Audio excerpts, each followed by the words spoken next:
Hello বন্ধুরা, আসসালামু আলাইকুম। আমার চ্যানেলে আপনাদের আরও একবার স্বাগতম।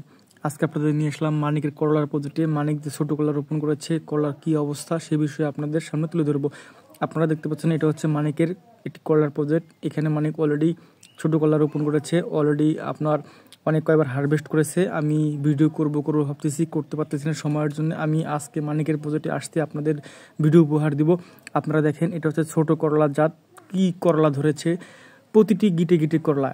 এটা কিন্তু ছোট, মানে মাঝারির থেকে একটু ছোট। এই কলাটা খেতে সুস্বাদু এবং কলাটা প্রচুর ধরে। গাছের জীবন শক্তি অনেক দিন এবং গাছের রোগ সহনশীল একটি জাত, প্রচুর ধরেছে। আপনারা দেখেন, যেদিকে তাকাবেন শুধু ছোট করলা আর ছোট করলা।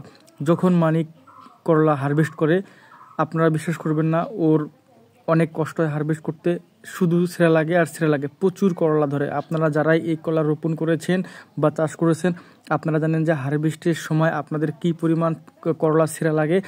প্রতি 100 মন বা প্রতি 1 মন করলার জন্য আপনাদের অনেক করলা ছেঁড়া লাগে। আপনারা জানেন যে ছোটো করলার ফলন বেশি এবং ছোটো করলার দাম বেশি, সেজন্য আপনারা ছোটো করলা রোপণ করতে পারেন এবং ছোটো করলা প্রচুর পরিমাণে ফলন হয় এবং প্রতি বিঘায় বড় করলার থেকে ছোট করলার আপনি লাভবান হতে পারবেন বেশি, কারণ ছোট করলার চাহিদা বেশি, বাজারের দাম মূল্য বেশি।